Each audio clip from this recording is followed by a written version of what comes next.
नमस्कार मित्रांनो, सर्व कापूस उत्पादक शेतकरी मित्रांसाठी एक महत्त्वाची बातमी। शेतकरी मित्रांनो, पहिल्या 2 महिन्यामध्ये कापसाची आयात ही तिप्पट झालेली आहे। ही संपूर्ण बातमी काय आहे ते आपण जाणून घेणार आहे, पण त्या अगोदर जर आपण एक कापूस उत्पादक शेतकरी असाल तर या व्हिडिओला लाईक करून घ्या, चॅनल सबस्क्राइब करा। जे शेतकरी सर्वप्रथम व्हिडिओला लाईक करतील, चॅनल सबस्क्राइब करतील, अशा शेतकऱ्यांना आपण कमांडो टॉर्च देणार आहोत। मित्रांनो, पहिल्या 2 महिन्यामध्ये कापसाची आयात ही तिप्पट झाली आणि त्याच्यामध्ये 302 लाख गाठी आता राहणार आहे आणि CCIचा नवा अंदाज आपण जारी करून घेऊया। तर नव्या हंगामामध्ये पहिल्या 2 महिन्यामध्ये कापसाची आयात यंदा 3 पट झाली, तर निर्यातीची गती मात्र धीमी आहे।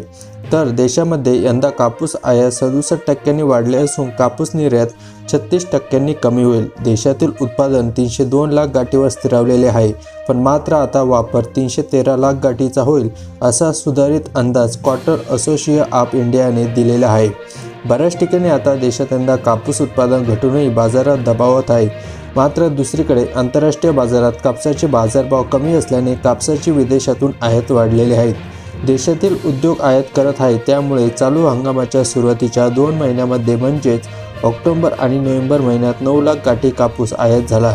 तर देशातील शेतकऱ्यांना मात्र उत्पादन कमी राहूनही भाव अपेक्षित चांगल्या प्रकारे मिळत नाही। तर मित्रांनो, बऱ्याच ठिकाणी आता आयात होत असल्यामुळे कापसाचे बाजारभाव सध्या ज्या स्थितीवर आहे त्या स्थितीवर राहण्याची शक्यता दिसून येत आहे। बऱ्याच ठिकाणी आता आयात निर्यातीचा अंदाज काय आहे ते आपण थोडक्यामध्ये सविस्तर जाणून घेऊया। भारत यंदा 25 लाख गाठी कापूस आयात करेल। गेल्या हंगामातील आयात 15 लाख गाठी होती। यंदाच्या हंगामातील 18 लाख गाठी कापूस निर्यातीचा अंदाज आहे। गेल्या वर्षी भारताने 28 लाख गाठी कापूस निर्यात केला होता, म्हणजेच निर्यात 36% कमी होणार आहेत। तर आयात जवळपास 67% वाढण्याची शक्यता दिसून येत आहे, असे CAIने म्हटलेले आहे।